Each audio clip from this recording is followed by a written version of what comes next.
Bonjour à tous, bienvenue sur ma chaîne Renaître Ensemble, la chaîne qui accompagne les flammes jumelles à renaître. J'ai décidé, grâce à tous vos messages aussi de retour, bien évidemment encore une fois, de me mettre à faire un nouveau podcast. J'ai déjà eu l'occasion de vous partager trois audios qui ont été, un audio qui a été coupé en trois, concernant ce qui m'était arrivé il y a quelques semaines avec mon jumeau en termes d'amour inconditionnel, enfin une expérience assez extraordinaire. J'ai enregistré ce podcast juste après, parce que j'étais dans une énergie particulière et je me suis dit, je vais enregistrer et puis je verrai bien ce que j'en fais.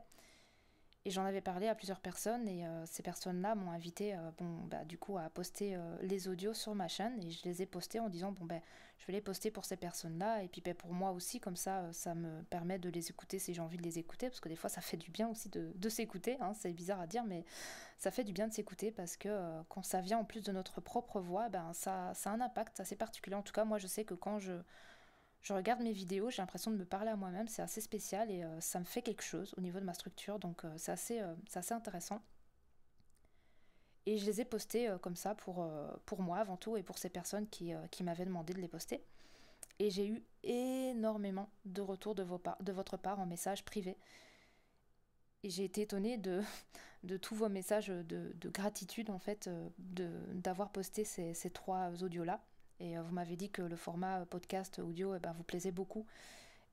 Donc j'ai décidé de remettre ça, d'en refaire un, par rapport à une prise de conscience que j'ai eue pas hier en fait. En fait, je sais pas si vous êtes au courant, mais on est passé à une autre strate dimensionnelle depuis hier. On a eu le portail 7-7, une sorte de saut quantique en fait, énergétique.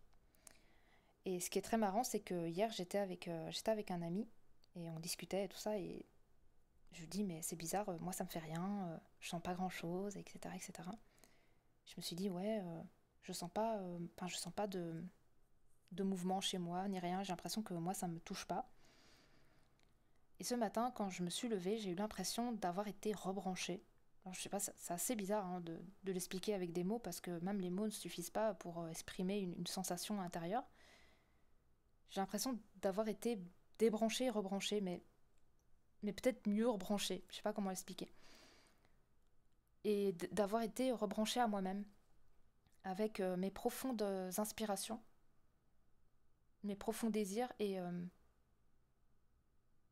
ce que je voulais vraiment en fait réaliser pour moi-même dans ma vie, à partir de moi-même. Et ce qui est très très marrant, c'est que j'ai une flamme jumelle donc, que j'accompagne en ce moment, qui est venue me parler en disant écoute Cynthia, j'ai besoin de te partager quelque chose et tout ça, j'ai besoin d'avoir ton avis, etc. Et elle me dit écoute, j'ai rencontré quelqu'un que je connais depuis un petit moment, que j'apprécie beaucoup, qui était un peu sorti de ma vie.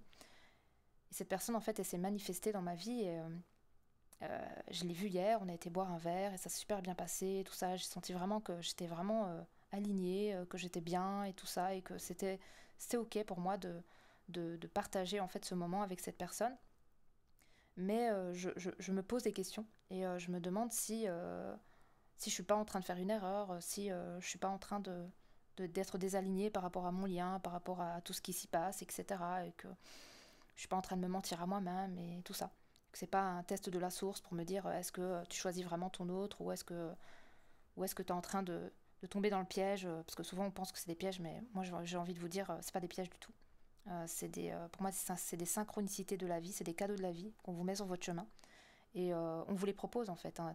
Vous savez très bien que la source, la vie, le créateur, votre âme, quelle que soit sa forme, de comment vous l'interprétez, comment vous le voyez, comment vous le nommez, ce n'est qu'une énergie qui vous offre des cadeaux tout au long de votre chemin. Et ce sont des cadeaux que vous allez prendre ou que vous allez laisser, et vous allez passer votre chemin et laisser ce cadeau juste à côté. Vous avez toujours la possibilité de prendre ce cadeau et de l'ouvrir et de le regarder, de le contempler, de l'exprimer, de le ressentir et d'en profiter. Ou vous pouvez très bien passer votre chemin et laisser ce cadeau sans être déballé, sans savoir même ce qu'il y a dedans. Eh bien la vie en fait c'est un peu ça. C'est que tout au long de votre vie, de votre expérience de vie humaine, vous allez recevoir des cadeaux sur votre chemin, et soit vous allez en profiter et profiter de ces cadeaux que la vie vous offre, ou soit vous allez passer à côté en disant bah non, c'est un test de l'univers, il faut pas que je tombe dans le piège, parce qu'en fait, ce que je me suis rendu compte, et je pense que ce saut quantique m'a fait plus de choses que je ne le pense, au niveau de ma conscience, au niveau de ma structure, ça a vraiment bougé beaucoup de choses. C'est que pendant longtemps, je pensais savoir ce que je voulais vraiment, mais au final, je pense que j'étais totalement connectée à une illusion. Et je vais vous expliquer ça plus en détail pour que vous compreniez un petit peu la dynamique. En fait, nous, parties conscientes, on a... Comment dire ça? On porte en nous le couple sacré, le duo de notre lien, cet amour, cette relation, ce couple, cette relation amoureuse. Et ce qui se passe, c'est que on le vibre tellement en nous, on a tellement d'attente, d'énergie d'attente, on attend tellement que ça se réalise demain,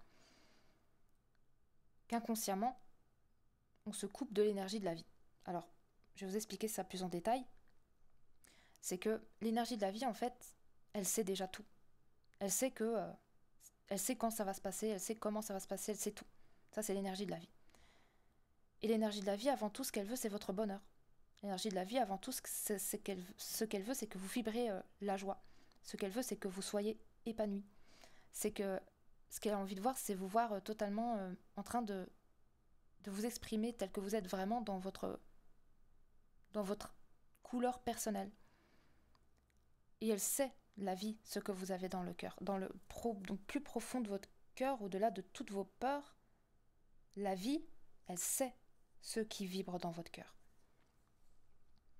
Et la vie, en fait, elle va vous mettre des cadeaux sur votre chemin. Ça peut être des personnes, ça peut être des opportunités, ça peut être des événements, ça peut être des circonstances de vie, ça peut être différentes formes.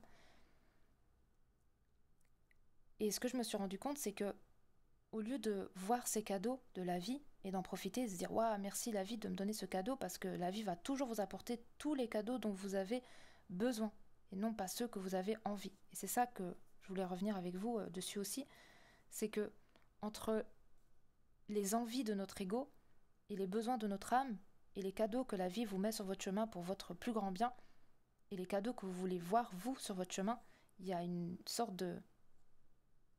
Comment dire ça? Il y a une contrebalance.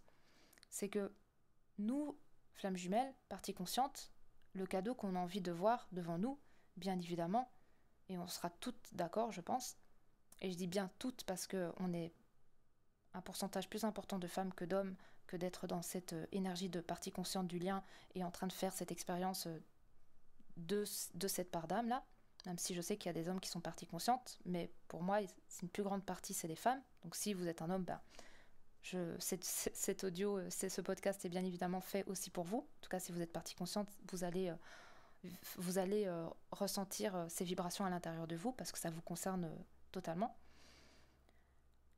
Eh bien, cette partie consciente du lien, ce qu'elle veut vraiment, ce cadeau qu'elle veut voir devant elle, c'est son autre qui revient la prendre dans ses bras et lui dire tu sais quoi, j'ai compris, c'est bon, je sais qui tu es, je sais qui je suis, je sais qui on est, et ça y est, on va commencer à avancer ensemble dans la vie, je te prends par la main et on va aller créer un monde merveilleux à deux. Ça, c'est le cadeau que désire du plus profond de son cœur la partie inconsciente, la partie consciente. Mais ce qui se passe, c'est que ce cadeau-là ne pourra être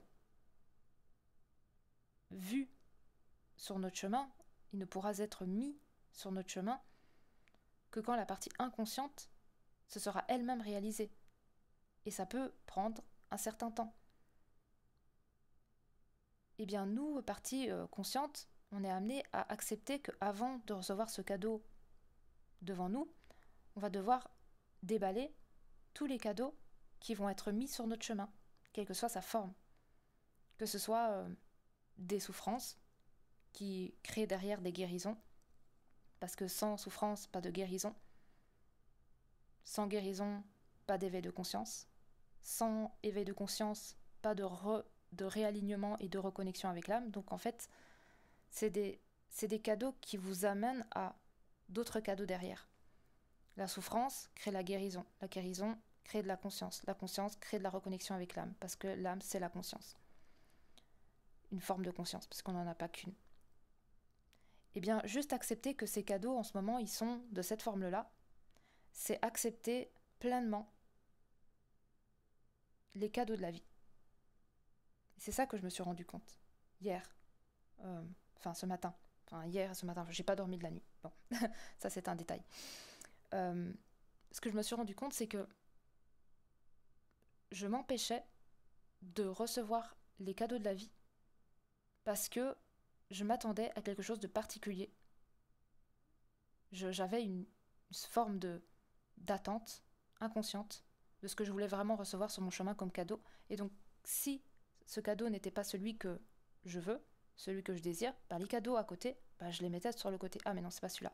Ah il n'a pas l'emballage bleu avec les étoiles jaunes dessus, du coup je le prends pas. Ça c'est, par exemple, j'attends que ce cadeau il soit bleu avec des étoiles jaunes, qui représente la réunion avec mon autre, avec cette autre forme de moi inconsciente. Et s'il n'est pas jaune, s'il n'est pas bleu avec des étoiles jaunes, je ne l'ouvre pas. Alors qu'il y a plein de cadeaux avec d'autres emballages, avec rouge, avec des lignes bleues, etc., etc. Et là, non. Si ça ressemble pas à du bleu avec des étoiles jaunes, je le prends pas. C'est pas pour moi. Je veux même pas y toucher. Eh bien, j'ai envie de vous dire que c'est bien dommage. C'est bien dommage, parce qu'on passe à côté d'opportunités. On passe à côté du bonheur. On passe à côté de l'épanouissement. On passe à côté de la vibration même de la vie qui désire faire son petit bout de chemin avec nous, en nous, à travers nous. Juste parce que notre mental, notre tête, nous dit non. Désolé, mais c'est pas ce que je veux. Ah oui, mais en même temps, ce que tu veux, c'est pas demain, quoi. Notre autre partie inconsciente ne va pas se réveiller demain. Et je pense que vous le savez aussi bien que moi. Alors, je dis pas que toute flamme jumelle, il n'y a aucune flamme jumelle ici présente qui est en réunion et qui est en train de vivre cette expérience-là, je dis pas ça, mais on est quand même un plus grand pourcentage à vibrer en ce moment cette étape, ce chapitre de séparation que ce chapitre de réunion. Même si je sens que c'est proche et que ça va arriver de toute façon parce qu'énergétiquement ça bouge beaucoup, mais ça ne veut pas dire que c'est demain. Parce que quand en haut on dit 3 jours, ici ça peut être beaucoup plus long. Donc je pense que ce qui serait intéressant, c'est de sortir de cette énergie d'attente pour rentrer dans une énergie de patience. La patience et l'attente, c'est pas du tout la même chose. La patience, c'est je continue ma vie, je continue de remplir ma vie d'amour, je continue d'accepter tous les cadeaux que la vie m'offre au quotidien. Et je suis patiente de recevoir ce que je désire profondément dans mon cœur et qui dans tous les cas arrivera quand ça sera décidé pour l'un comme pour l'autre, parce que vous êtes deux, même si vous êtes un, vous êtes deux, en train de faire une expérience différente, chacun de votre côté. Et je patiente, mais je continue à m'occuper de mon jardin, je continue à faire pousser des fleurs, je continue à m'occuper de mes mauvaises herbes. Alors vous pouvez relier les mauvaises herbes à des nœuds karmiques, des vies antérieures qui sont encore traumatisantes et qui sont encore en résonance avec vous en ce moment, ça peut représenter ça. Et en fait, ce que je me suis rendu compte, et c'est que dernièrement que je me suis rendu compte de ça via moi, mon expérience, mais aussi via les personnes que j'ai en accompagnement et qui sont juste en train de me montrer tellement de choses merveilleuses, et je suis en totale gratitude de pouvoir les voir s'expanser de cette façon-là. C'est juste un cadeau extraordinaire. C'est que au début, j'avais une fausse croyance. C'est que je pensais que quand on allait libérer du karmique, et encore une fois, je pense qu'il y avait une reliance de peur, une racine encore comment expliquer ça? Souvent, on fait quelque chose, mais on ne se rend pas compte que derrière, on a une attente. Elle est inconsciente, elle est invisible, et on ne se rend même pas compte, mais elle est vraiment là. Et pour vous dire la vérité, c'est que au début, quand j'ai commencé à faire de la libération karmique, je me suis dit, waouh, je vais commencer à faire de la libération karmique, je vais libérer des vies avec mon autre, et tout ça, des souffrances, etc. Et ça va me permettre de me réunir avec mon autre plus rapidement, ça va accélérer le processus. Eh bien, ça s'est pas vraiment passé comme ça. Parce que ce que je me suis rendu compte, c'est que le karmique, la libération karmique que vous faites, c'est pas pour l'autre en fait que vous le faites. Alors certes, c'est pour l'autre parce que vous êtes un, et puis de toute façon, si vous libérez du karmique, ça bouge dans sa structure. Mais avant tout, ce que vous faites comme libération karmique, c'est avant tout pour vous reconnecter à vous-même. Vous reconnecter à l'énergie de la vie. Et en fait, mes guides m'ont montré, parce que je dis, mais oui, mais donc ça n'a aucun sens en fait de libérer du karmique si c'est pas pour avoir la réunion derrière. Et en fait, ce qu'ils m'ont expliqué, c'est que la réunion, en fait, de toute façon, elle est déjà décidée. Elle est déjà actée, le chapitre est déjà écrit, mais on n'a pas cette date en fait. On ne sait pas quand ça va se passer, on sait que c'est là, que ça va se réaliser, mais on ne sait pas quand. Et nous, ce qu'on nous demande, c'est de vivre en fait. C'est de ne pas mettre en pause notre vie en disant je suis dans un lien de flamme jumelle, et du coup maintenant je vais mettre ma vie en pause et puis je vais être flamme jumelle dans une petite case et dire je peux plus m'ouvrir à autre chose. Parce que je suis flamme jumelle, donc je me mets dans ma petite case et puis j'attends patiemment que la vie me dise ça y est, c'est bon, c'est le moment. En attendant, vous ne vivez pas en fait. En attendant, on ne vit pas. En attendant, inconsciemment, on met notre vie sur pause et on se dit ouais, mais bon, je suis flamme jumelle, donc je vais souffrir, etc. Et ce que je me suis rendu compte, c'est que personne, mais vraiment personne, à part vous-même, avait décidé d'être dans cette souffrance. Personne, à part vous-même, avait décidé de vous mettre dans cette case-là.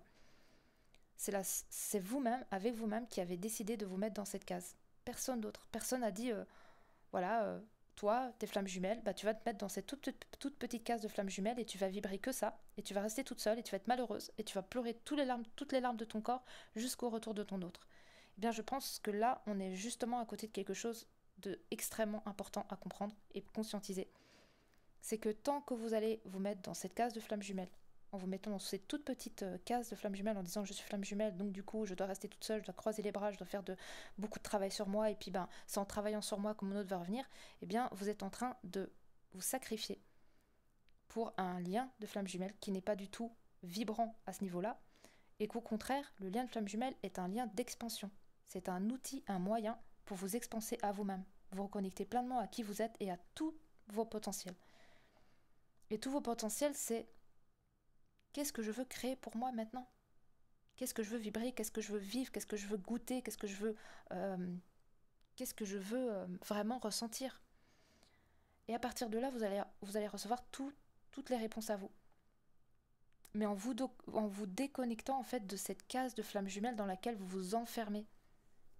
Parce que le problème, c'est que dès qu'on met cette étiquette de flamme jumelle sur nous, il y a toute cette égrégore qui va avec en disant oui, mais si t'es flamme jumelle, tu peux pas avoir une relation avec une âme partenaire.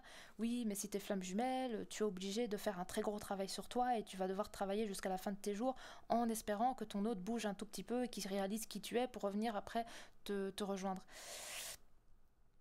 Je suis pas d'accord du tout avec ça.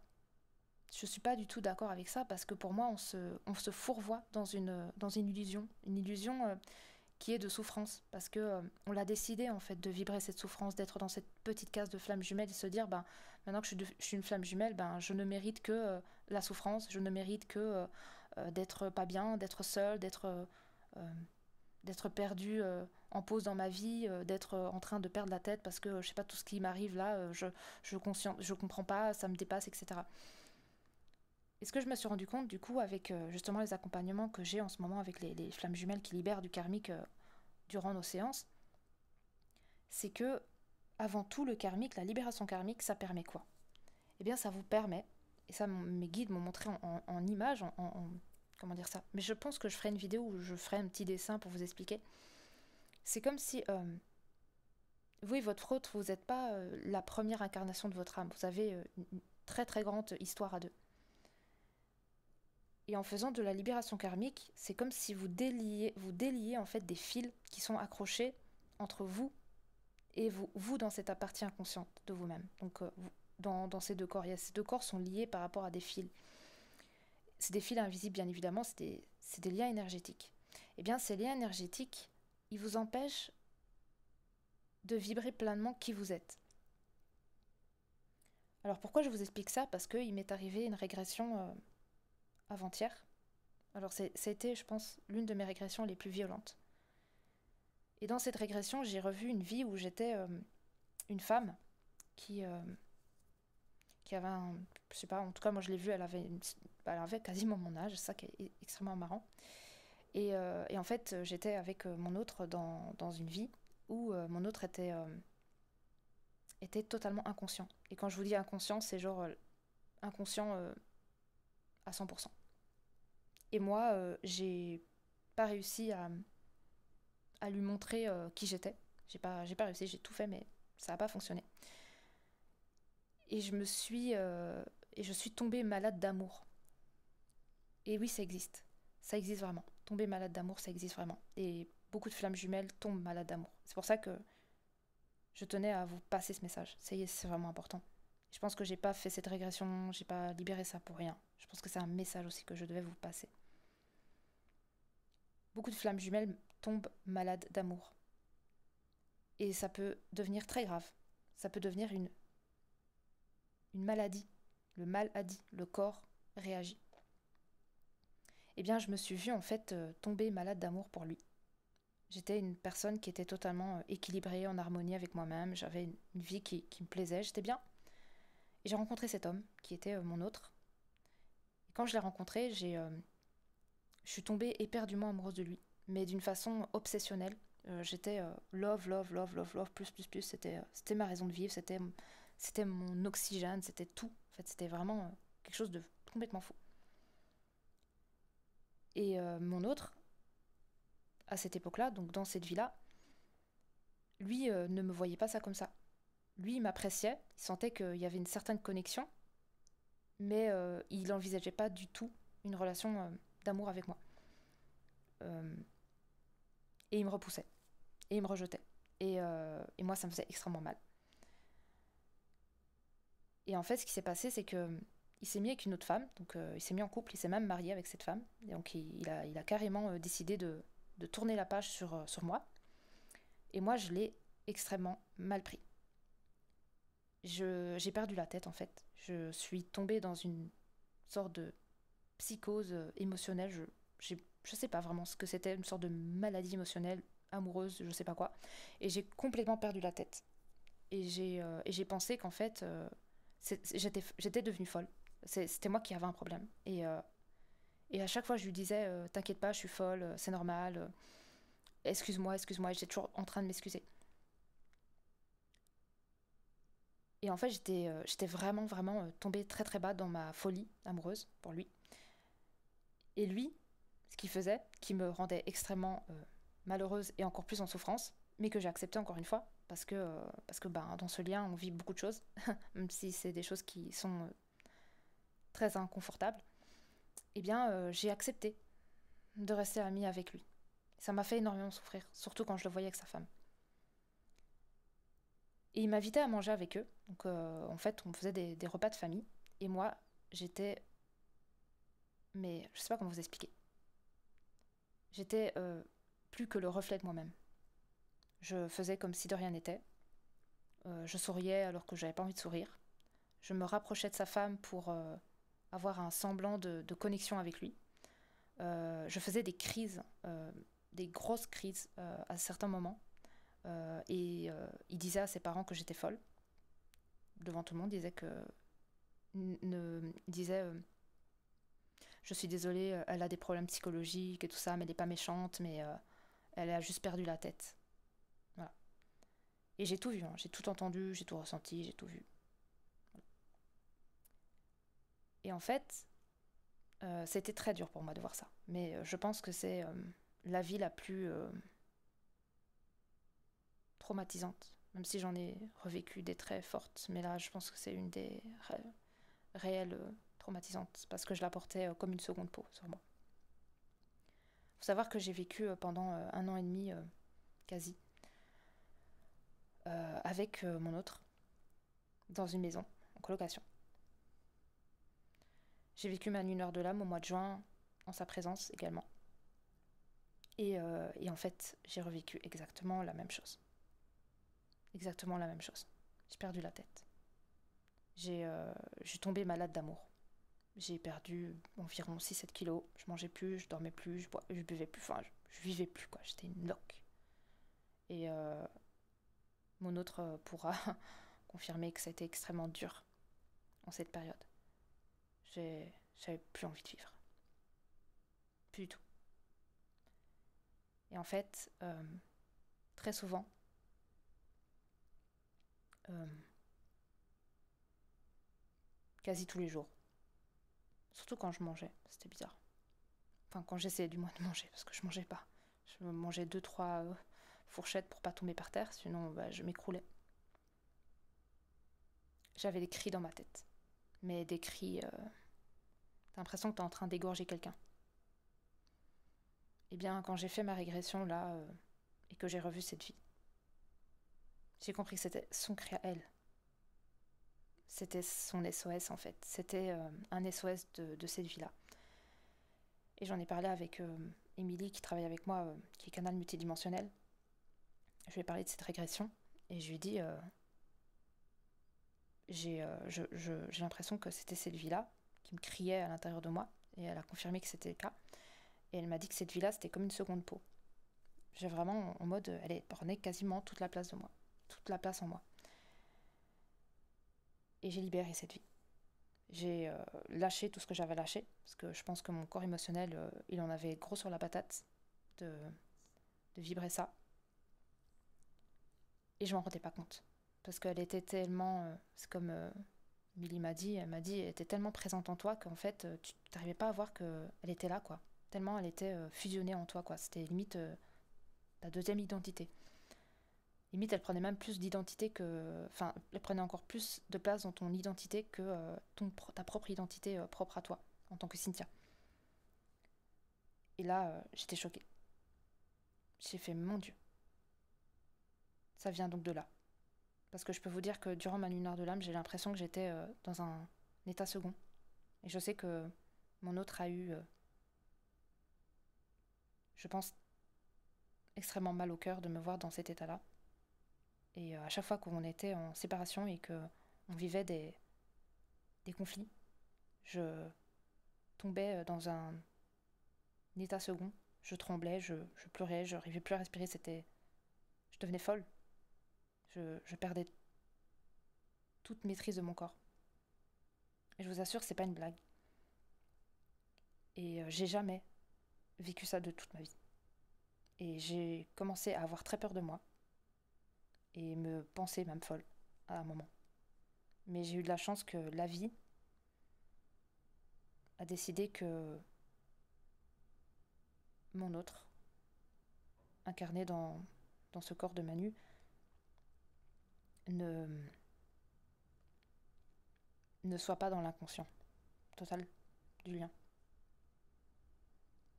Et me permet de pas être la seule à vivre ça à l'intérieur de moi. Et de pas vivre ce que j'ai vécu dans cette vie-là. Parce que dans cette vie-là, je suis morte en étant folle. En pensant que j'étais devenue folle. Parce que c'est ce que je pensais, c'est ce qu'il me disait. Mais il ne pouvait pas faire autrement parce qu'il n'avait pas du tout de conscience. Et j'ai l'impression vraiment. Et j'en ai parlé avec Émilie, elle m'a dit, mais c'est totalement ça, t'as revécu la même chose. Et j'ai dit, bah oui. Dans cette colloque, j'ai revécu ces moments de traumatisme que j'ai vécu à cette époque-là. D'une autre forme, en fait. C'est comme si la boucle s'était remise à vibrer de cette façon-là. Et contrairement à ce mois de l'époque où j'ai laissé ma folie me transpercer et prendre toute la place, j'ai commencé à... Grâce à lui aussi, parce qu'il a été vraiment très bienveillant. Je lui en remercie infiniment d'avoir été là pour moi, parce que je pense que j'aurais pas pu vivre ma lunaire de l'âme s'il serait parti, si ça serait mis en couple avec quelqu'un à ce moment-là. Je pense que je serais pas en train de vous parler là et je suis pas en train de blaguer. Parce que cette vie-là prenait tellement de place en moi que... qu'en fait, elle me bouffait. Elle me bouffait. Combien de fois j'ai pas voulu mettre un terme à ma vie durant cette période. Et c'était pas moi. Enfin, c'était moi, mais c'était pas moi, Cynthia. C'était cette vie qui était tellement vibrante, vivante en moi que elle prenait toute la place. Elle me contrôlait. Et c'est en vivant cette régression-là que j'ai tout compris. Donc j'ai pu me débrancher de cette vie-là. J'ai pu la libérer dans l'amour, dans la conscience. Je lui ai permis de s'exprimer pleinement dans mon corps. Ça a été difficile, oui. Je vous l'avoue, ça n'a pas été une partie de plaisir. Et quand je m'exprime par le corps, c'est très violent. Et, mais ce fut une libération derrière. Parce que je peux vous dire que depuis que je me suis débranchée de cette vie, j'ai l'impression d'avoir retrouvé Cynthia en fait. D'avoir retrouvé mon être-té. Comme si il y avait eu une sorte de possession inconsciente en moi. Que chaque fois qu'il y avait une sorte de communication avec mon autre, que ce soit une sorte de conflit ou il y avait une sorte de grosse souffrance derrière. Et je comprenais pas. Je me disais comment ça se fait que je parle bien avec lui et ça se passe bien et derrière j'ai une Cynthia qui est en mille morceaux quoi. Ça n'a pas de sens. Et en fait c'était cette vie qui était en résonance en moi mais dans tout mon corps. Et du coup depuis que j'ai fait cette régression et que j'ai libéré cette vie et que du coup je me suis débranchée de cet être qui était en souffrance en moi, parce que c'est ça les vies karmiques, hein, c'est des parts de vous en souffrance qui sont connectées dans des dimensions encore actives, dans d'autres temporalités. Eh bien, moi, je me suis libérée, quoi. Je me suis libérée de cette emprise de possession émotionnelle, peut-être. J'arrive pas trop à mettre de mots dessus. Et ce qui est très marrant, c'est que je pense qu'on est un peu nombreuses à ressentir ça. C'est qu'on a très peur de mal parler, et encore, le mot n'est pas approprié, mais d'ouvrir notre cœur à notre autre parce qu'on a peur qu'il nous bloque de partout et qu'il part très très loin et qu'il nous parle plus jamais et qu'on ne le voit plus jamais et que ça se finisse comme ça, dans un drame pas possible.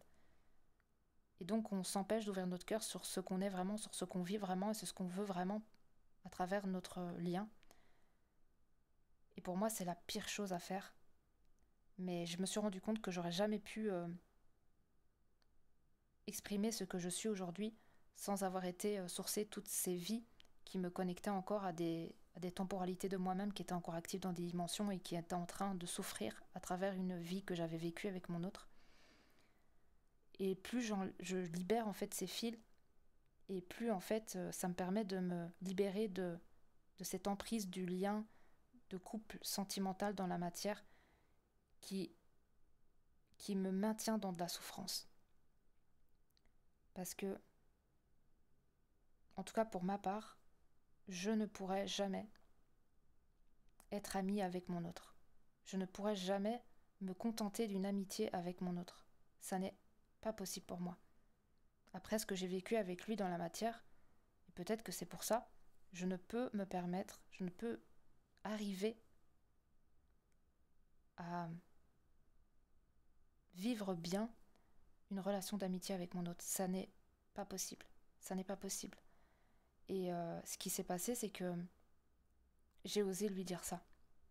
Je lui avais déjà dit, mais là, je lui ai redit. Et c'est plus de la même façon, parce que je lui ai déjà dit ça, mais j'avais une sorte de connexion émotionnelle avec, et je pense que émotionnellement, énergétiquement, de toute façon, notre autre partie inconsciente ressent les choses avant même qu'on puisse lui expliquer quoi que ce soit. Ça se ressent au niveau énergétique, nous sommes interconnectés à chaque instant. Et quand je lui disais, je ne peux pas être amie avec toi, je suis désolée, c'est plus fort que moi, ça me fait mal, etc. Je lui disais, mais à partir d'une racine émotionnelle de peur, de voilà, je suis désolée, je peux pas être amie avec toi, j'aimerais bien que tu reviennes, j'aimerais bien qu'on se mette ensemble, etc. Et là, ce matin, je lui ai envoyé un message en lui faisant clairement comprendre que je ne pouvais pas cautionner une relation d'amitié avec lui et que ça me faisait plus mal qu'autre chose que de continuer une relation d'ordre échange amical parce que je n'étais pas programmée pour ça. C'était pas possible. Et que pour mon bien-être personnel et pour me choisir pour moi et pour être bien avec moi-même, je ne pouvais m'autoriser à vibrer ça. Et que ce n'est aucun cas une limitation de l'ego ou voilà une peur derrière, c'est bien au-delà de ça. Parce qu'il n'y avait aucun lien émotionnel dans mon message. C'était vraiment, je suis désolée, mais pour le moment, je ne peux concevoir de continuer à échanger avec toi parce que je ne peux pas être amie avec toi, ce n'est pas possible après ce qu'on a vécu. Ça me fait plus de mal qu'autre chose d'être en relation avec toi, amicale, que de pas du tout te parler en fait. Je préfère le silence radio total que d'échanger avec toi parce que quand je te parle, en fait, j'ai tous mes souvenirs de ce qu'on a vécu qui me revient en pleine face en fait, qui me prend et qui me submerge et je me remets en fait à vibrer ces moments. Et la seule chose que je désire après ça, c'est de te prendre dans mes bras. Et je peux pas te prendre dans mes bras parce que c'est pas le moment, c'est pas décidé, c'est pas encore maintenant. Et là, je préfère en fait laisser cette absence de connexion, cette absence de dialogue, cette absence de, de relation, le temps que chacun puisse prendre sa juste place, pour ensuite que quand ça se manifestera, ça sera pour recréer une relation de couple en fait dans la matière. Parce que nous, flammes jumelles, nous ne sommes pas faites. Et ça, je suis désolée, même s'il y en a certains qui vont dire non, moi je suis pas d'accord, ben, vous avez le droit d'avoir votre propre vérité. Mais moi, ma vérité absolue depuis le début que je suis dans cette relation, et celle de mon cœur et celle qui vibre à l'intérieur de mon être, c'est que chaque flamme jumelle est, est créée pour vibrer ce couple sacré, ce couple amoureux. Pas un amour possessionnel, voilà, de possessivité, de jalousie, tout ça, pas ça. Mais c'est un couple qui regarde dans la même direction et qui avance ensemble dans la même direction et qui s'aiment ensemble, l'amour ensemble, qui sont amour et qui s'aiment l'amour autour d'eux. Mais avant tout, pour moi, c'est deux amoureux qui sont blessés et qui ont un seul désir, c'est de se retrouver. Quelle que soit la forme que ça peut prendre dans la matière, pour moi, c'est deux amoureux blessés qui ont qu'un seul désir, c'est de se retrouver. Donc une flamme jumelle, pour moi, encore une fois, c'est ma vérité, elle ne peut être amie avec sa flamme jumelle. Elle ne peut être amie avec sa flamme jumelle. L'amitié sans amour, couple, dans un lien de flamme jumelle, pour moi, c'est incohérent. Quand tu es en couple avec ta flamme jumelle, tu peux bien évidemment vibrer cette amitié, cette fraternité, cette autre dimension de la relation. Parce que quand tu es avec quelqu'un, t'es pas juste amoureux, tu es aussi dans une relation fraternelle, tu es aussi dans une relation amicale, tu es dans une relation de partenariat, de binôme. Enfin, il y a toute une sorte d'échange, de symbiose, d'osmose qui se crée à partir de l'amour de la relation de couple et d'amour amoureux. Et puis il y a tout plein de fils qui peuvent être expérimentés et goûtés à partir de là. Mais pour moi, la racine première d'une relation de flamme jumelle, c'est une relation amoureuse. C'est deux âmes qui s'aiment d'un amour profond et qui sont avant tout un couple. Un couple. L'homme et la femme. Dieu dans ces deux énergies. Un Dieu féminin, un Dieu masculin. Qui sont ensemble et qui fusionnent. Pour moi, ça a toujours été ça. Mais ce qui nous empêche de stopper, par exemple, une relation triangulaire ou une relation dite amicale, pseudo-amicale, sex-friend ou ce genre de choses, c'est la peur de perdre l'autre indéfiniment et de ne plus le retrouver plus jamais, quoi. Qui disparaisse de notre vie et qu'on ne puisse plus jamais le revoir. Mais c'est une peur. C'est une peur qui vient du passé aussi. Pour moi, elle vient clairement du passé. Et à partir du moment où vous allez sourcer en fait cette dimension de vous-même qui porte cette peur, eh bien vous allez pouvoir, comme moi, ou comme d'autres flammes jumelles qui ont cette capacité de le faire, de dire à votre autre, je suis désolée, mais l'amitié, ou la triangulaire, ou le sex friend, ou tout ça, pour moi, ça ne résonne pas dans mon cœur. Parce que je t'aime, et j'ai envie d'être en couple avec toi. J'ai envie d'être ta femme, j'ai envie d'être ton mari, j'ai envie d'être ton chéri, j'ai envie d'être ta chérie, j'ai envie de te prendre dans mes bras et de te faire plein de bisous. J'ai envie de me réveiller chaque matin à tes côtés. J'ai envie de partager ma vie avec toi, j'ai envie de construire une famille avec toi, tu vois, j'ai envie de construire le monde avec toi. J'ai envie d'exprimer l'amour avec toi, à tes côtés. J'ai envie de semer de l'amour à tes côtés, j'ai envie de semer de l'amour ensemble avec toi. J'ai envie de vibrer et créer cette symbiose de nos corps ensemble, avec tous nos corps de conscience, au niveau de notre âme, au niveau de notre cœur, au niveau de tous nos corps de conscience. Pour moi, ça peut pas être, enfin, sincèrement, ma vibration intérieure, elle ne peut être exprimée autrement. Alors peut-être que chaque flamme jumelle va vibrer quelque chose de différent. Peut-être que chaque parcours de flamme jumelle est différent, peut-être que chaque stade d'évolution du parcours de flamme jumelle est différent et que je vibre quelque chose comme ça qui n'a rien à voir avec ce que vous vibrez à l'intérieur de vous, c'est possible. Mais moi, sincèrement, je ne peux percevoir le lien différemment que ça. Et donc pour me choisir avant tout, eh bien c'est juste dire à mon autre, bah je ne peux pas accepter cette relation d'ami. Je ne suis pas ton ami. Tu n'es pas mon ami. Tu es l'amour de ma vie. Et à partir de là, la dimension elle n'est plus la même. Accepter d'être en amitié avec quelqu'un alors que vous éprouvez un amour profond de couple pour cette personne, c'est prendre un fouet et vous fouetter en fait. C'est vous faire du mal. C'est vous empêcher de vous voir réellement à l'intérieur de vous ce que vous ressentez, ce que vous vibrez. C'est vous mentir à vous-même. C'est vous contenter des miettes, c'est vous contenter d'une relation qui ne vous convient pas parce que vous avez peur de tout perdre. Alors que c'est en perdant tout que vous allez recevoir tout derrière. Que vous allez recevoir les cadeaux de la vie qui vont vous venir par vagues extraordinaires. Mais c'est à partir du moment où on n'accepte plus quelque chose qu'on reçoit quelque chose qui nous fait vibrer et qu'on désire vraiment. Mais tant qu'on accepte le moitié-moitié, ça ne peut fonctionner en fait. Ça ne peut résonner.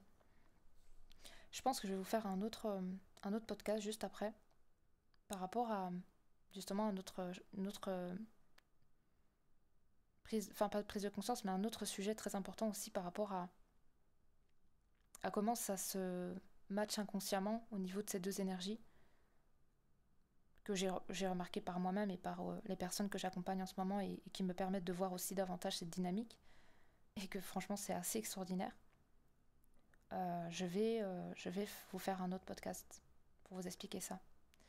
Bah écoutez, j'espère que ce petit podcast qui a un petit peu été dévié à gauche à droite et tout, j'ai vraiment fait de mon mieux pour pas m'éparpiller, mais c'est pas facile parce que je suis très pensée arborescente et j'ai vraiment du mal à rester sur un sujet. Je devrais prendre des notes parce que ça me fait vachement dévier. Donc j'espère que vous avez quand même réussi à suivre une sorte de fil conducteur qui part un petit peu à gauche à droite. Donc voilà, j'espère que ça résonnera pour vous et que ça vous parlera peut-être aussi. Et de toute façon, je vais vous faire un autre podcast pour vous expliquer davantage de choses par rapport à cette dynamique. Et j'ai tellement en fait de choses à vous partager. Je pourrais parler des heures et des heures. J'ai l'impression que ça s'arrête jamais. J'ai un flux en fait qui s'arrête jamais. Je sais pas, comme une radio comme ça qui continue et qui ne s'arrête jamais. Et je sais que les gens ils sont souvent choqués de voir à quel point chez moi ça s'arrête jamais, mais c'est assez particulier et souvent moi-même je, je m'étonne de la fréquence de mon débit de parole. C'est assez, c'est assez bluffant. Donc j'ai encore tellement de choses à vous dire. Écoutez, je vous laisse là parce que ça fait quand même déjà 43 minutes, ça fait long. Je pense pas que je vais le couper, je pense que je le laisserai complet et je vais vous en faire un autre pour vous expliquer un petit peu justement cette dynamique inconsciente qui se joue et qu'on ne se rend pas compte, mais elle nous met plus de bâtons dans les roues qu'autre chose et elle nous empêche de véritablement prendre le chemin de la guérison. Donc voilà, écoutez, je vous fais de gros bisous, j'espère que ce podcast vous aura plu, bonne écoute à vous, n'hésitez pas à le partager, à le liker, voilà, invitez d'autres personnes à découvrir ce podcast si vous pensez que ça pourrait être intéressant pour une amie ou un ami ou quelqu'un que vous connaissez qui est dans ce lien, qui est un petit peu perdu et qui serait ravi de l'entendre et que ces messages pourraient vibrer à l'intérieur de cette personne. Voilà, n'hésitez surtout pas à partager ou même sur des groupes flammes jumelles si vous sentez que ce podcast peut vraiment être intéressant pour d'autres personnes de le découvrir. Partagez ma chaîne au plus grand nombre parce que plus vous allez partager, plus les personnes vont pouvoir peut-être me contacter ou peut-être juste écouter les messages que je partage là de conscience qui permettra peut-être à cette personne de monter en conscience d'un coup et de comprendre un petit peu ce qu'elle est en train de vivre parce que ces morceaux-là, ce sont mes morceaux mais ce ne sont pas que mes morceaux, ce sont vos morceaux aussi. Et toutes les histoires que je vous raconte, ce sont un morceau de votre histoire et toutes les histoires que vous racontez, c'est des petits morceaux de mon histoire aussi et finalement c'est tous des petits morceaux qui sont mis ensemble et ça crée le collectif Flamme Jumelle, ça crée vraiment cette dynamique de tout ce qu'on peut vivre ensemble et en même temps séparément, mais la séparation pour moi elle n'est que elle n'est que visualisée, et elle n'est que illusoire, elle n'est que, voilà, c'est qu'une illusion de la matière, mais finalement on est tellement plus connecté qu'on ne le pense, et énergétiquement on vibre presque la même chose en même temps. Donc je sais que quand je partage une vidéo ou même un podcast ou même un message, souvent la personne elle me dit mais c'est exactement ce que je suis en train de vivre, c'est exactement ce message que je devais recevoir, c'est exactement ce que je devais entendre, etc. Et souvent c'est assez synchronique. Donc voilà. Écoutez, je vous fais de gros bisous. Merci pour tout, merci pour tous vos likes, merci pour tous vos messages. Et je vous dis à très vite pour un prochain podcast. Bisous bisous.